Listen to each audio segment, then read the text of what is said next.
I want you to picture something with me for a second. 47 juvenile predator cubs, gone.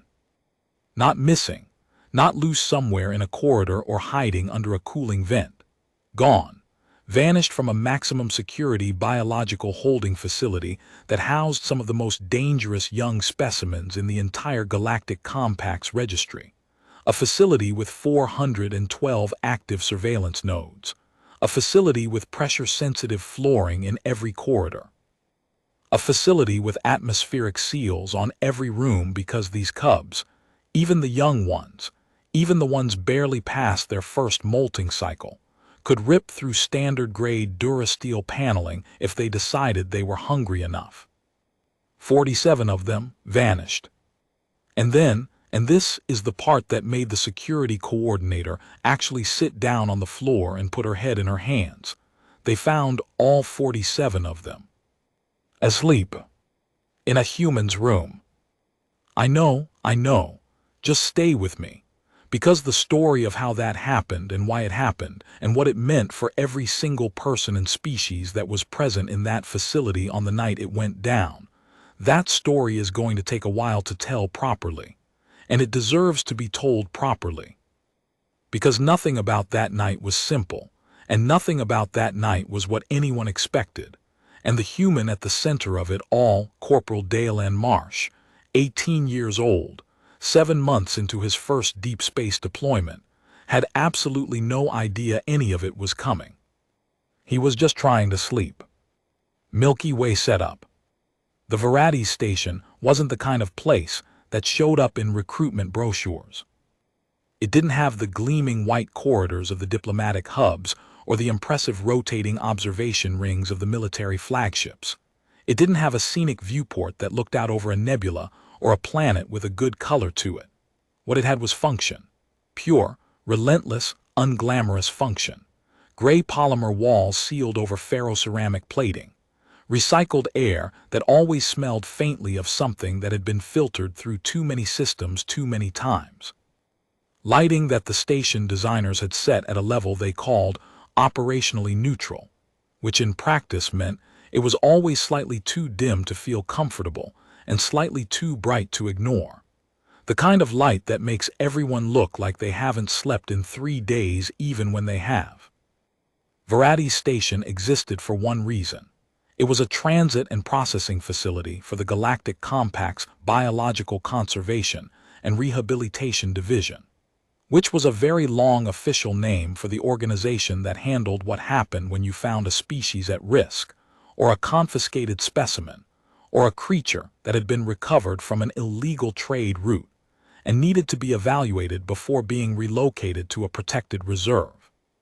Most of the time, the station processed smaller things, single animals, pairs, occasionally a family unit, reptiloid hatchlings from the Svaran Reach, a clutch of bioluminescent deep swimmers from the Myra Trench systems. Once, famously, in the station's operational history, a breeding pair of Celestine moths that had somehow ended up in a cargo manifest as decorative fabric samples. That had been a whole situation. But 3 weeks before the night in question, Varades Station had received its most significant intake in 6 years of operation. 47 juvenile Cathari cubs. Now, if you're not familiar with the Cathari, and honestly, most people on the human side of the compact weren't, not really, not beyond what you'd read on a data sheet, let me give you the version that actually matters for understanding this story. The Cathari were, broadly speaking, apex predators. They were roughly feline in their basic body plan, in the same way that a thunderstorm is roughly like a light rain if you're looking at both from a satellite image. They walked on 6 limbs, 4 primary for locomotion, 2 secondary that served as manipulator limbs and were flexible enough to be used almost like hands. Their senses were extraordinary, hearing ranges that extended into frequencies that most other species never knew existed. A sense of smell that could distinguish between individual members of a species by the specific biochemical signature of their stress response, which is a very elegant and alarming way of saying they could literally smell your fear and identify you by it. Adult Cathari were classified as Threat Category 7 on the Compact's Threat Assessment Matrix. The cubs classified as Threat Category 3, which sounded a lot less alarming until you understood that Threat Category 3 was the same classification given to a fully armed battle drone. The 47 cubs in question had been recovered from an illegal trafficking operation out of the Dasari corridor. Several someones, a whole network of someones who were now in compact custody and deeply regretting their life choices, had been attempting to sell juvenile Cathari to private buyers across 3 different star systems. As what, exactly, was a question that made most people uncomfortable to think about for very long. The operation had been shut down by a joint task force, and the cubs had been transported to Varadi Station for medical evaluation, behavioral assessment, and eventual relocation to a Cathari sanctuary reserve. That was the plan anyway. The facility had been modified specifically for the intake. 3 full holding wings converted to Cathari specifications. Temperature, humidity, lighting, atmospheric composition, all adjusted to match the cubs' native environmental preferences. A team of 12 Cathari species specialists had been brought on station, along with additional security personnel, medical staff, and a behavioral analysis unit. The human contingent on the station was small. Varadi Station operated with a mixed-species crew of about 260, and humans made up about 40 of that number, mostly in technical and support roles. It wasn't a human-run station. The commanding officer was a Thelan named Coordinator Iravith Salan, who was approximately 8 feet tall and had the kind of calm, measured presence that made even difficult situations feel slightly more manageable. Her second was a Dorathi logistics specialist named Favrix, who communicated primarily in precise clicking sounds that the translation systems rendered into something that sounded like a very formal news broadcast. Most of the human personnel were working rotation shifts: engineering, life support monitoring, cargo logistics, basic facility security. Not glamorous work. Important work, but not the kind that got you noticed. Corporal Dalen Marsh was on his 3rd consecutive night shift when the story starts. He was 18. He'd been in the Compact Human Integration Corps for 7 months, which was basically the program that processed humans into the broader Galactic Compact's various support operations as the species worked through the early decades of their official membership status. He was, by his own assessment, by his bunkmate's assessment, and by the assessment of his immediate supervisor, Staff Sergeant Vila Okonkwo, who was one of those people who gave assessments whether you asked for them or not, completely unremarkable. Not in a bad way. Just in the way that 18-year-olds who are 7 months into their first real job in an environment that is genuinely and constantly overwhelming tend to be unremarkable. He was still figuring out the rhythm of everything. Still occasionally getting lost in the station's Deering corridors. Still, 3 weeks in, not entirely certain which specific recycled air smell was the one the other humans had told him was the one that meant a filtration system was close to needing maintenance. He did his job. He kept his head down. He was polite to everyone, which on a mixed-species station with a dozen different cultural frameworks for what polite meant, required more active effort than most people gave him credit for. He did not, in any way that anyone could identify in retrospect, do anything to deliberately attract the attention of 47 juvenile apex predators. It just happened. And to understand how it happened, you have to understand the 3 weeks before the night the cubs disappeared. 3 weeks is a long time on a station like Varadi's. The station ran on a standardized cycle, 22 standard hours, broken into 3 operational shifts. The Cathari cubs were housed in the converted holding wings in C-section, which was about as far from the human crew quarters in F-section as you could get while still being on the same station. The species specialists managed the cubs' care, feeding, and behavioral assessment. Security maintained the perimeter. Medical monitored their health indicators through the biometric feeds. The first week was mostly about getting the cubs stabilized. They were traumatized. Anyone with eyes could see that, even through the monitoring feeds. They were young, they'd been through something terrible, and they were in an environment that was engineered to mimic their home conditions, but was still fundamentally a metal box floating in space. They didn't eat much in the first few days. They huddled. They flinched at unfamiliar sounds. The species specialists were careful, patient, moving slowly, keeping voices low and steady. By the end of the second week, the cubs had started to settle. They were eating. They were exploring the holding areas more freely. Some of the older ones, the ones who'd been in the trafficking operation longest, the specialists thought, who'd had time to develop more behavioral resilience, had started testing the boundaries of their enclosures in the methodical, curious way that predators do when they're feeling secure enough to be curious. The behavioral reports from that second week were cautiously optimistic. Cathari cubs were social animals within their own species, and the 47 had formed what the species specialists described as a cohesive group structure. The older ones were managing the younger ones. There was a clear hierarchy developing. The specialists noted 3 cubs in particular who seemed to be taking leadership positions among the group. A slightly larger female they designated KCF-07, and 2 males, KCM-02 and KCM-19, who operated as a kind of paired unit. Week 3 was when things started to get complicated. Because the Cathari cubs were getting better, they were healing, physically and behaviorally, and as they healed, they started doing what healthy young predators do. They started getting curious about things outside their immediate environment. Dalen's first actual encounter with any of the Cathari was an accident.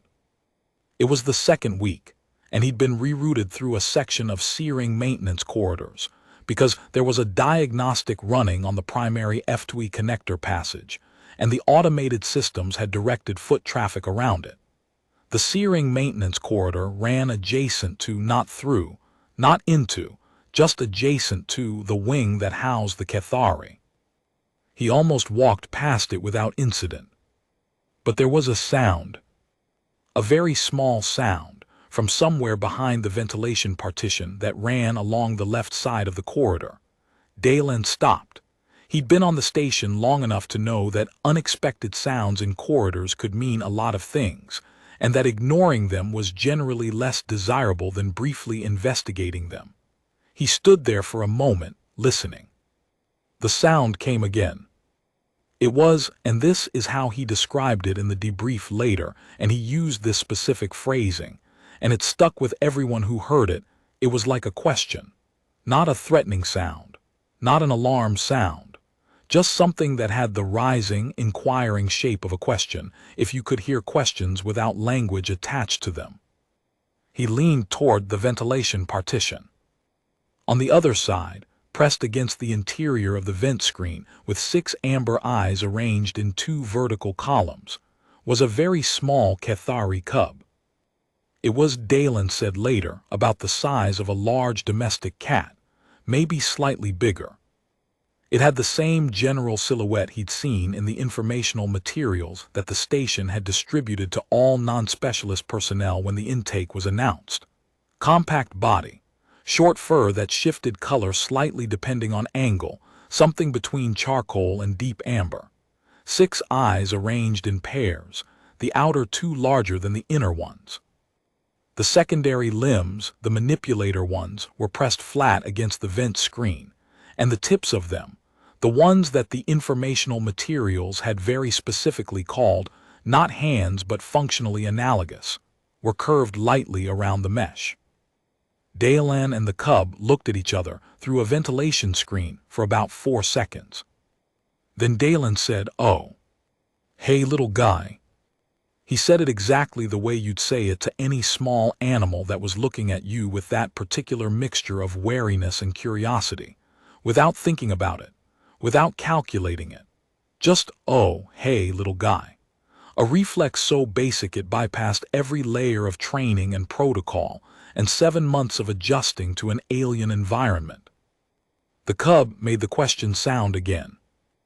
Dalen stood there for another moment, not sure what to do, because he was very aware that he was not a Kethari specialist, and there were very clear protocols about non-specialist personnel maintaining distance from the specimens. And also the cub appeared to be inside the ventilation system, which seemed like something that should probably be reported. He started to reach for his comm unit. And the cub made a different sound. A shorter sound. Sharper. Not aggressive, more like protest maybe. Like something objecting to a decision that hasn't been made yet. And then the cub, very deliberately, pressed one of its secondary limb tips against the vent screen in a gesture that Dalen, standing there in a maintenance corridor at hour 19 of a 22-hour cycle, honestly could not interpret as anything other than pointing. Pointing at him. He did not leave immediately. He stayed for approximately 7 more minutes, crouching in front of the ventilation screen, while the cub made various sounds, and he said various things back to it in the tone of voice you use with small animals and young children, which is a register so instinctive in humans that it apparently crosses species barriers more effectively than most formal communication systems.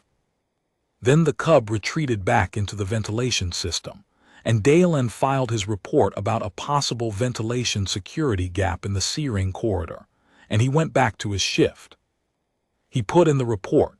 He mentioned the cub. The species specialists were notified and spent an afternoon securing the relevant ventilation access points. And that, everyone assumed, was that. Fire build tension. The ventilation access points were secured. The cubs remained in their designated holding area. The species specialists continued their assessment work. Week 3 proceeded. Except that the behavioral observation logs from Week 3, reviewed afterward by the Behavioral Analysis Unit, told a different story than anyone realized at the time.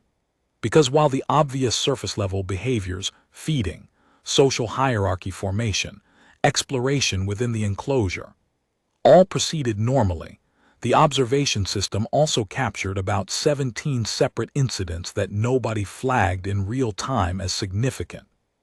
17 separate incidents of Kethari cubs, specifically the 3 identified as the group's apparent leadership cohort, KCF-07, KCM-02, KCM-19, positioning themselves at various points along the enclosure's atmospheric seals and spending extended periods in what the automated behavioral annotation system had tagged as alert passive, external stimulus, which was the system's way of saying they were listening, smelling, tracking something outside. Nobody made the connection at the time because nobody had reason to. The preliminary reports noted it as normal exploratory and environmental mapping behavior, which it was. What nobody realized was that the specific vectors those 3 cubs were orienting toward, when you plotted them on the station's layout, all pointed in the same direction. F-section. Human crew quarters. And when you got more specific, when you drew the exact vectors from each observed orientation point, they all converged on a single room, room F-14, which was assigned to a rotating crew of 4, and which, on night shift, contained exactly 1 person. Corporal Dalen Marsh, asleep after his shift, smelling apparently of whatever specific combination of biochemical markers had been present when he'd crouched in front of that ventilation screen, and said, "Oh, hey, little guy," like it was the most natural thing in the world. They had mapped him. In 3 weeks, using their extraordinary olfactory architecture, and whatever spatial awareness systems their biology had developed over however many thousands of years of evolution as apex predators, they had built a precise 3-dimensional map of the station's scent environment, identified the specific signature they were looking for, traced it to its source, and been quietly, patiently, methodically figuring out the geometry of how to get there. Nobody knew this was happening. The specialists were watching the right animals with the wrong question. The night of the disappearance started as a completely normal shift change. 1900 station time. The B-shift security team signed out. The C-shift team signed in. Monitoring stations active. Atmospheric seals confirmed. Biometric tags on all 47 cubs showing normal vital signs. Locations showing all specimens in designated holding areas. 2100 station time. Routine checks. Everything nominal. 2300 station time. Second routine check. Everything nominal. 0100 station time. Third routine check. And that was when Security Officer Preth Vallon, a Scaran with 6 years of station service and a personal philosophy about never getting surprised by anything, looked at his monitoring panel and felt the specific variety of cold that comes not from temperature, but from something being wrong in a way your body understands before your brain catches up. 47 biometric tags, all active, all showing normal vital signs. 0 of them in designated holding areas. He looked at the panel for 3 seconds. He said later it felt much longer, running through every possible malfunction scenario. Tag errors, system glitch, display feed failure.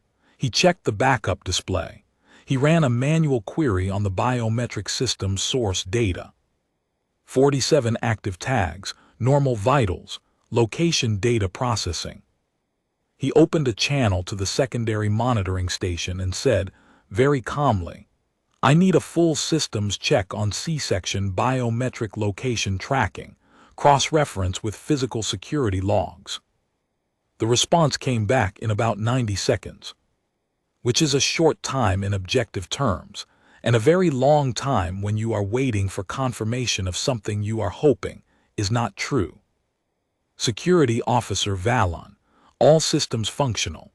Biometric tracking showing all 47 specimens currently located outside designated holding parameters. Define outside. A pause, a slightly longer one than the previous pause. Specimens are distributed across multiple station sections. Best current fix on the cluster concentration. Another pause appears to be F section, crew quarters. Preth Vallon was quiet for approximately 2 seconds. Then he said, initiate silent alert. All security personnel, quiet assembly at C-section junction. No alarm tones, no announcement system. Get me coordinator Salon. And someone tell me how 47 juvenile Cathari cleared 412 surveillance nodes without triggering a single one. The short answer, as the post-incident analysis would later document in 18 pages of technical detail, was that nobody had thought to program the surveillance system to flag Cathari cubs as intrusion events. The surveillance system was sophisticated, but it was designed to detect unauthorized personnel, people, or entities behaving in unauthorized ways. The Cathari cubs were not personnel. They were specimens in holding, and the system that tracked their location was a separate system, the biometric tag network, that ran on a different processing thread and didn't cross-reference with the physical surveillance architecture in real time. So when the surveillance system observed small, fast-moving entities moving through the station's secondary infrastructure, maintenance ducts, ventilation access shafts, the narrow utility channels that ran behind wall paneling throughout the station, it had noted their passage and done absolutely nothing with that information, because it was waiting for a query that never came. The Cathari cubs had moved through the station's infrastructure the same way water moves through existing channels, finding the paths that were already there, using the spaces that were already open. No force, no damage, no alarm-triggering behaviors.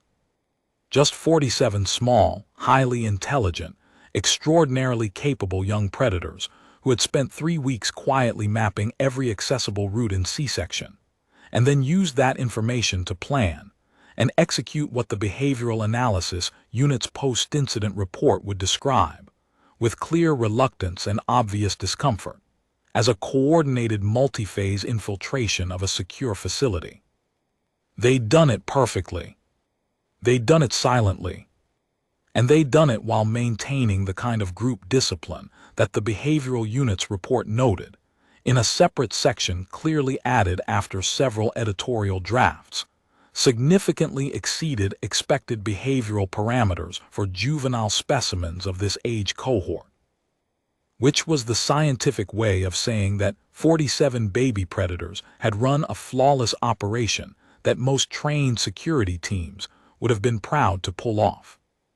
Coordinator Iravith Salan arrived at the C-section security junction 4 minutes after the silent alert was initiated.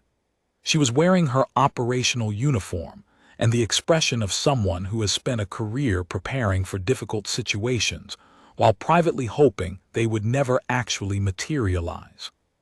She reviewed the situation feed in about 30 seconds, location data, movement logs, the surveillance retroactive analysis that had been initiated as soon as the alert went out, vital signs for all 47 cubs which were showing completely calm physiological profiles, normal heart rates, normal respiratory function, no stress markers. "They're calm," she said. "Yes, Coordinator." "All 47." "Yes, Coordinator." "And the concentration point is F14. "Yes, Coordinator." She looked at the room assignment for F14, pulled up the current occupancy record, read the name. "Marsh," she said, "the new one." "Yes, Coordinator." "The one who filed the ventilation report 3 weeks ago."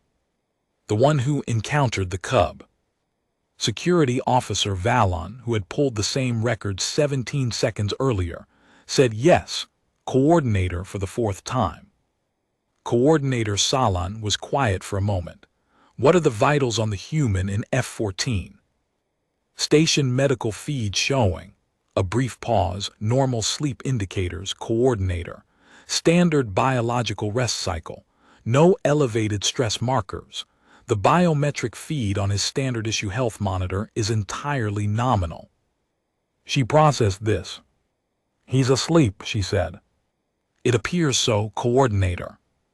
She turned to look at the species specialist on duty, Dr. Vina Ross, a Thelon like Salan herself, who had been pulling on her assessment kit for the past 2 minutes with the kind of focused energy of someone who is professionally alarmed but trying very hard to process it scientifically. "Doctor, assessment." Dr. Ross looked up. "I need to see the room." "We cannot approach in force if the cubs feel threatened." "I know." Dr. Ross paused.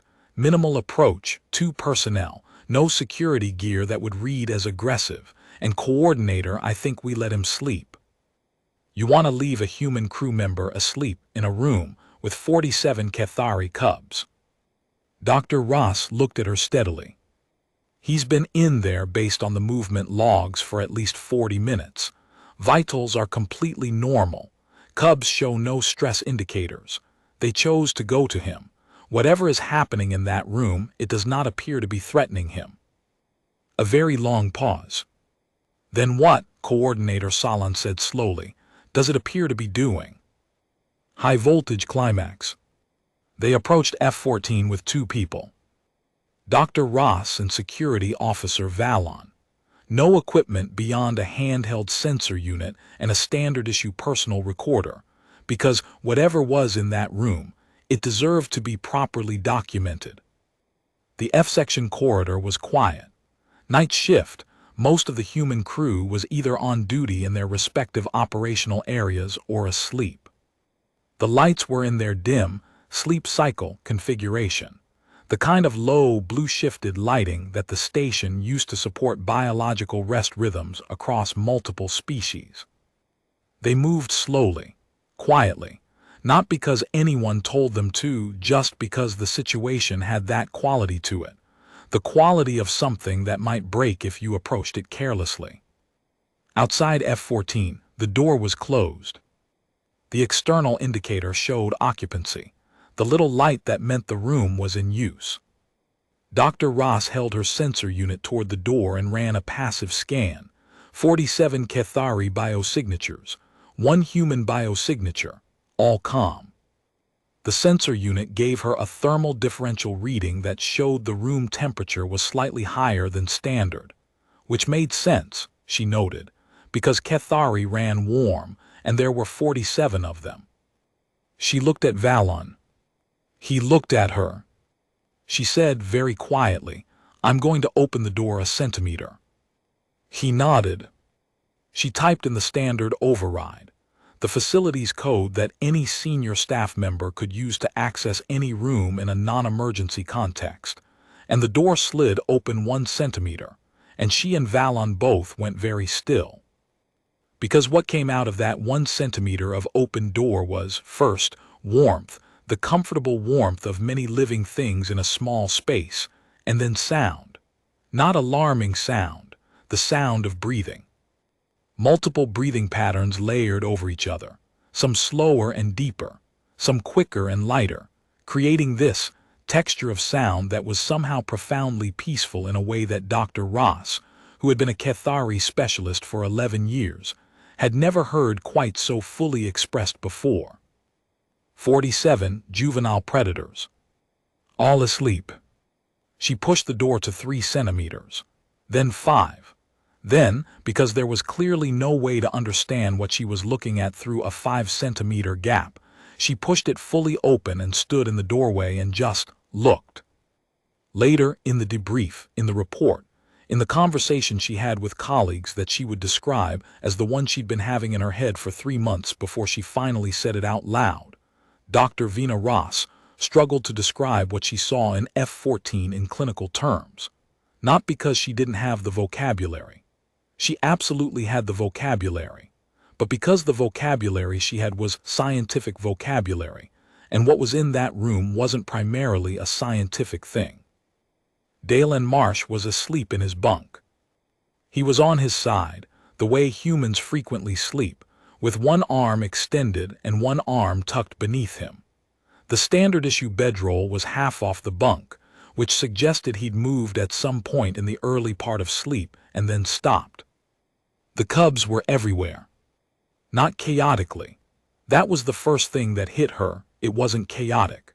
There was a logic to it, a clear and deliberate distribution, and as her eyes moved through the room cataloging what she was seeing, the logic of it assembled itself in her professional mind alongside a creeping sense of something that she recognized, after a moment, as awe.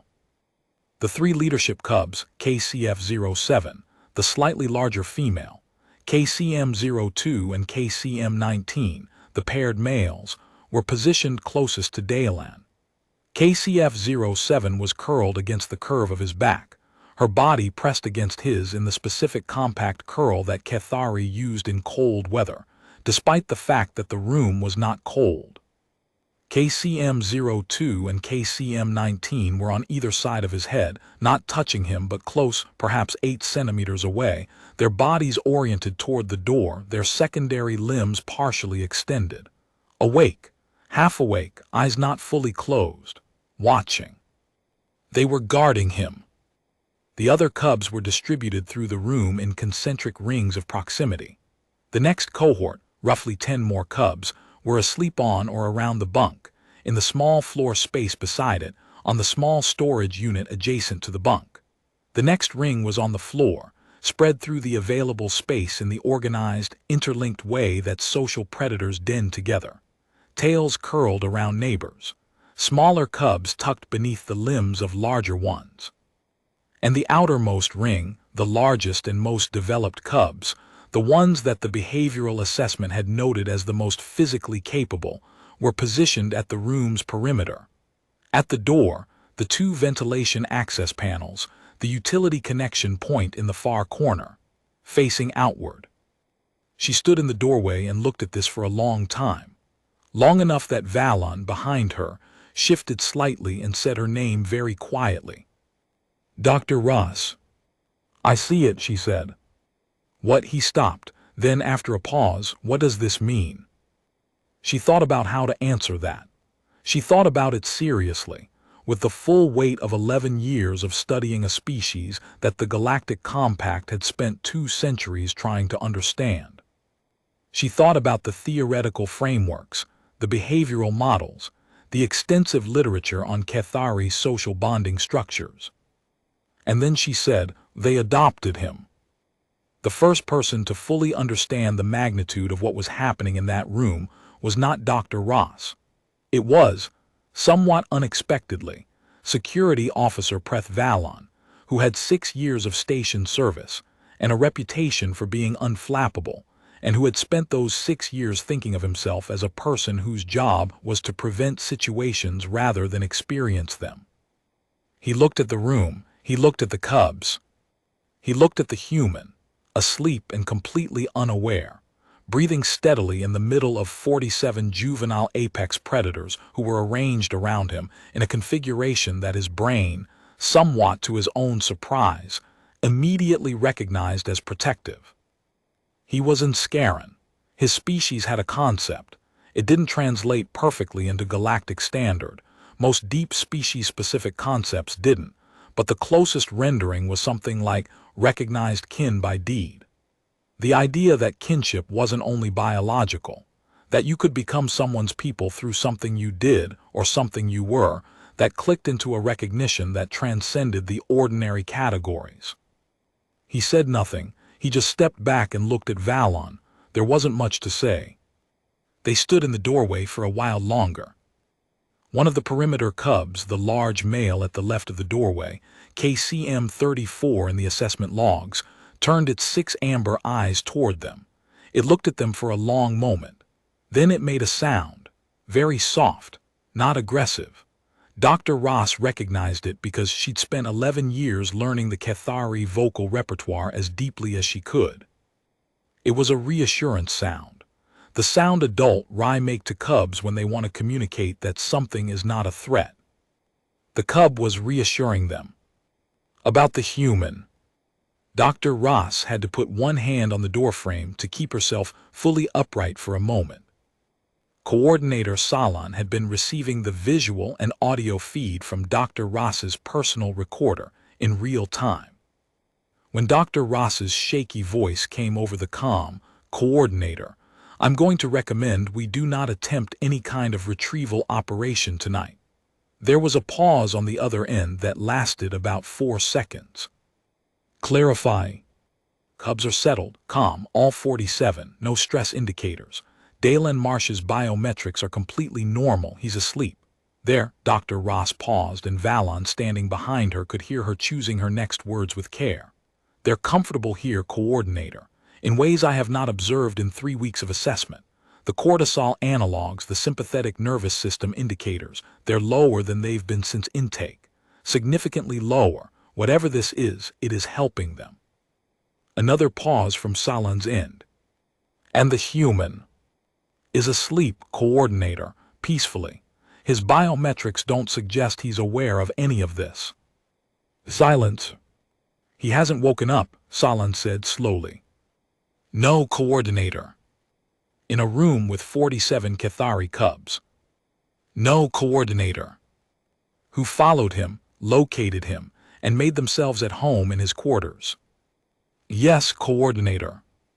The pause that followed was the longest one yet. Then Coordinator Iravith Salon, who had managed Varadi's station for 4 years and prided herself on her capacity for composed, analytical decision-making, said, "Then we let him sleep." They did not wake Dalen Marsh. The recommendation against retrieval was filed. The security perimeter around F-section was quietly established, not a lockdown, just a gentle routing of traffic away from that section of the corridor. A medical officer was brought to monitoring range and given the assignment of tracking both human and Cathari vitals without direct intervention. Dr. Ross took a position in the corridor outside F-14 and did not leave it. And Corporal Dalen Marsh slept on. He had no idea. The cubs had no idea he had no idea, or if they did, they clearly found it irrelevant. The room remained quiet. The temperature remained slightly elevated.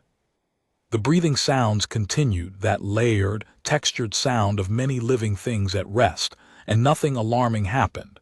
And nobody got hurt, and the apex predators that were classified at Threat Category 3 remained, for the duration of a full station night cycle, completely and peacefully asleep.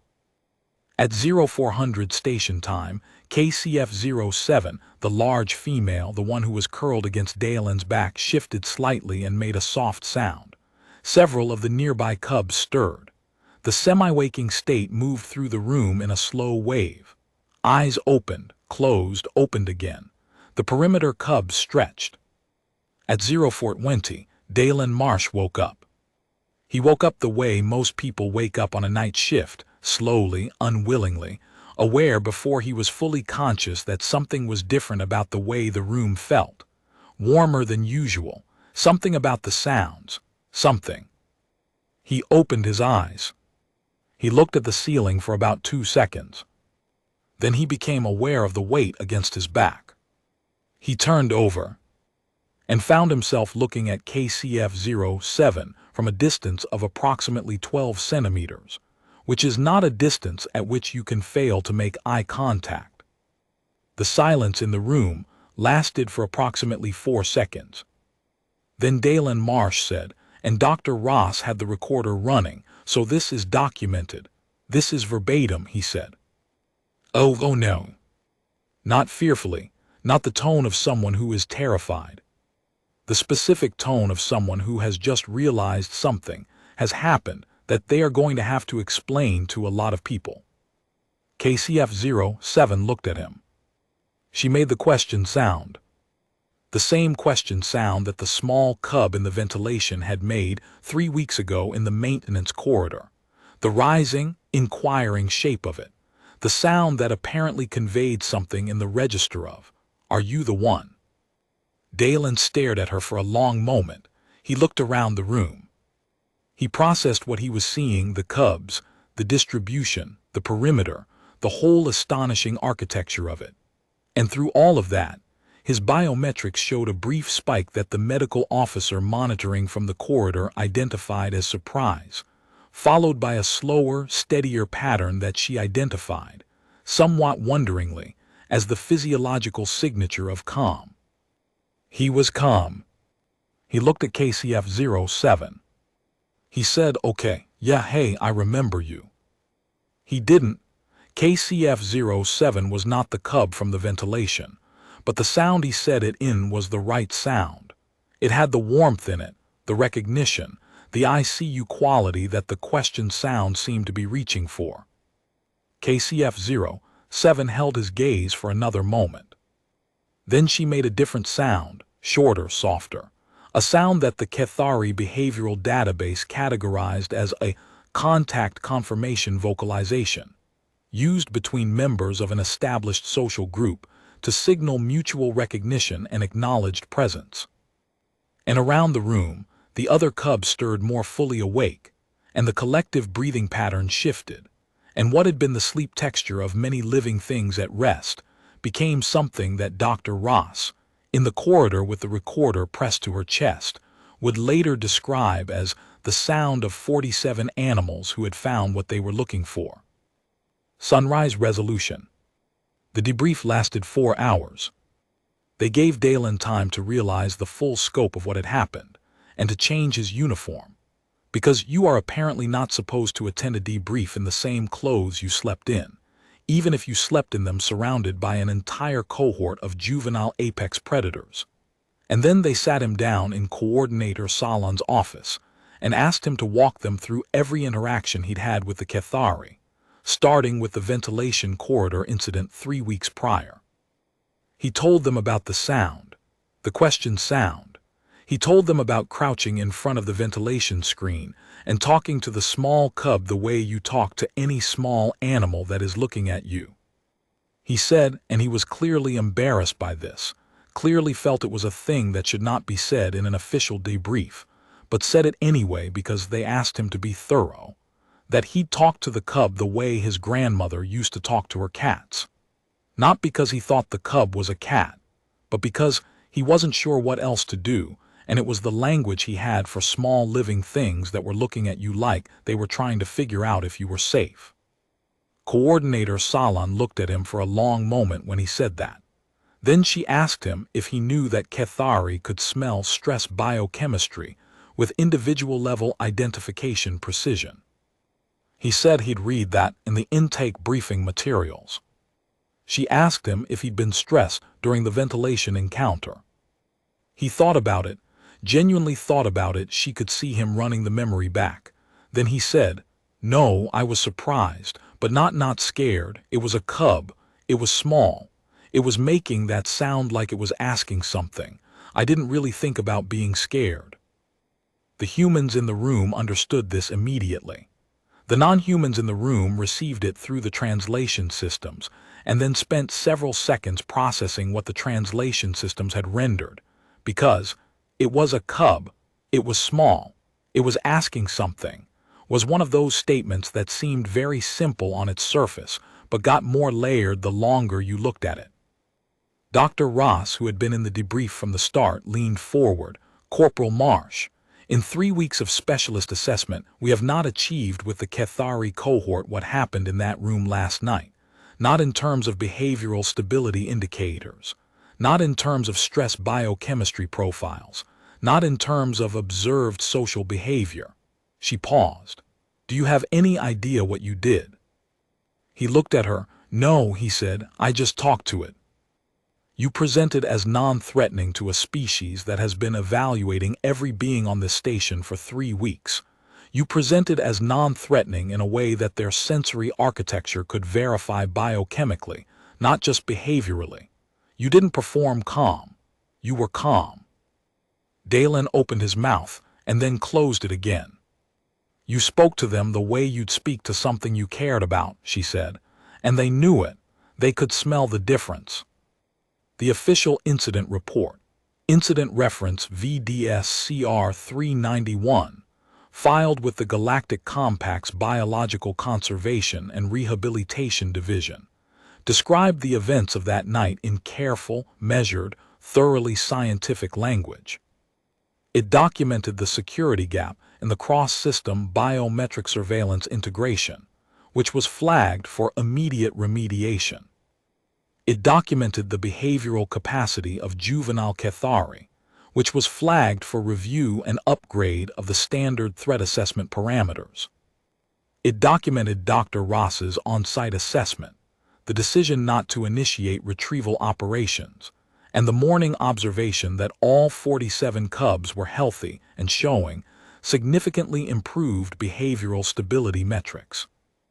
In Section 7, Situational Analysis and Contributing Factors, it noted, somewhat tersely, that the behavioral response of the Kethari cohort appeared to have been initiated and anchored by the specific biochemical presentation of a single human crew member, whose involuntary calm response to initial specimen contact had been registered by the cohort's primary social cohort and subsequently communicated through established Kethari social recognition channels. In Section 8, Recommendations, it recommended that Corporal Dalen Marsh be formally reassigned from his general operational support duties to a role in direct support of the Kethari Assessment and Rehabilitation Program for the duration of the cohort's stay at Varades Station. Coordinator Salan signed off on the report. Then, separately, in a message that she sent to the Compact's Biological Conservation and Rehabilitation Division's Regional Director, she wrote something that was not in the official report. She wrote that in her 4 years at Varades Station, managing more biological intake operations than she cared to count, she had never seen anything like what happened in room F-14. She wrote that the standard framework for understanding why the Kethari had responded as they did was adequate in technical terms, but missed what she was convinced was the essential point. She wrote, the human did not calculate safety. He did not perform calm or execute a strategy.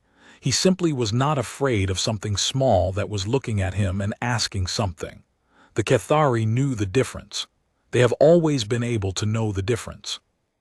What I am uncertain is whether we have fully understood what it means that a human, a species we still classify as behaviorally unpredictable, demonstrated that capacity more purely and more instinctively than any trained specialist on this station.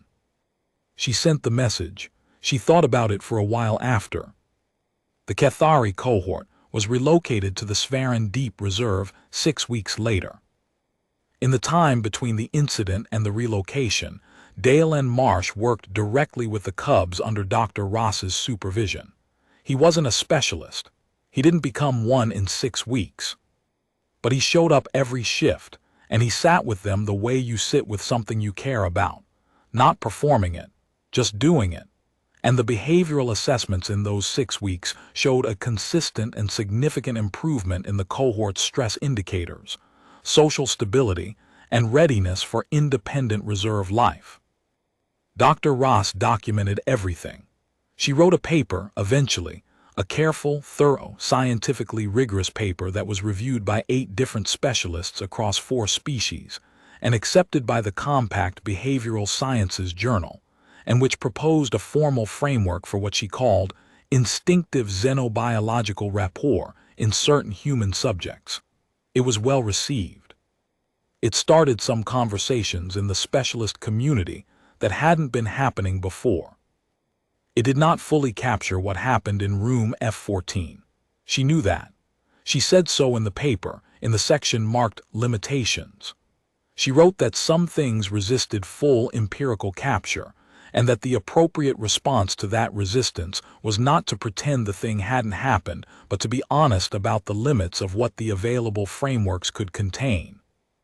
The 3 leadership cubs, KCF-07, KCM-02, KCM-19, were the last to board the transport for the Svarin Reserve. KCF-07 stopped at the boarding ramp. She turned.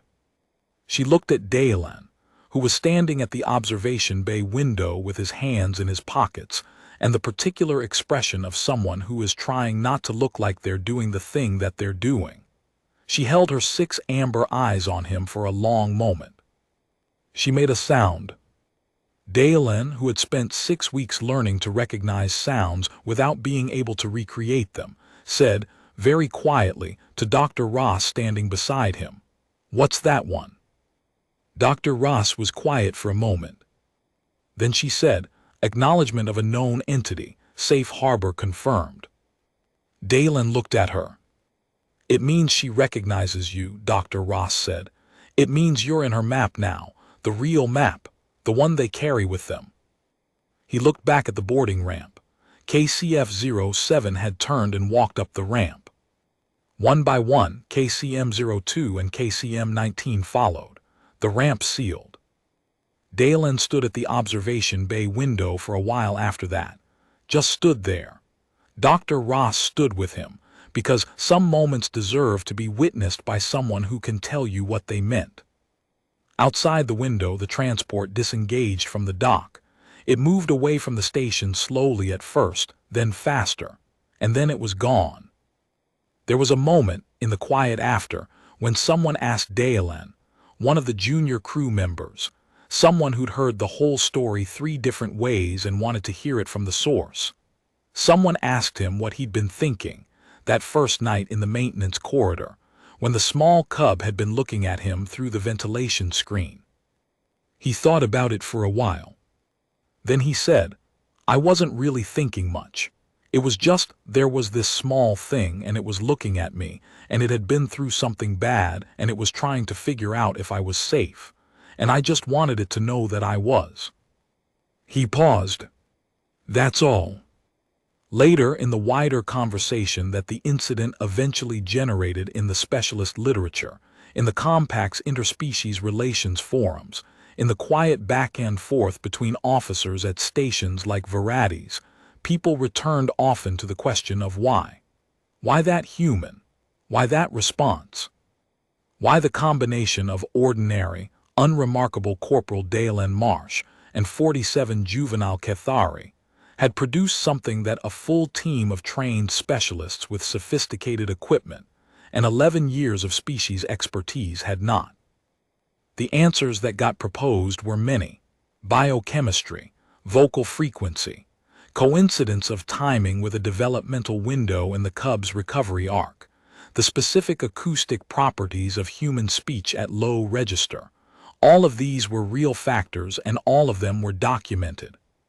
But the answer that Dr. Ross gave, in the lecture she delivered 3 years later at the Compaq's Institute for Interspecies Relations, an answer she had been working toward since the morning she stood in the doorway of room F14 with a recorder pressed to her chest, was simpler. Or rather, it was the kind of simple that takes a long time to arrive at. She said, "The Cathari are extraordinary sensors of authenticity. This is not a metaphor. It is a literal description of their biological architecture. They can distinguish fear from calm. They can distinguish performed calm from genuine calm. They have spent evolutionary time, millions of years, developing the capacity to know if something means what it seems to mean, because their survival depended on it." What Corporal Marsh gave them in a maintenance corridor at hour 19 of a night shift was the one thing their sensing architecture could not dismiss or reinterpret. He was genuinely not afraid. He was genuinely interested in them. He genuinely wanted them to feel safe. He didn't decide to give them these things. He just had them, and they knew. She paused in the lecture hall. "We spend a great deal of time," she said, "in interspecies relations talking about what we need to learn about other species, what protocols to follow, what behavioral frameworks to apply, what training to acquire. All of this is important. All of this is necessary. But what happened on Varades Station suggests that there is also something that cannot be acquired through training and cannot be manufactured through protocol. Something that certain individuals simply carry. And the question of how we identify those individuals and how we put them where they can do the most good is one that I think we are only beginning to understand how to ask."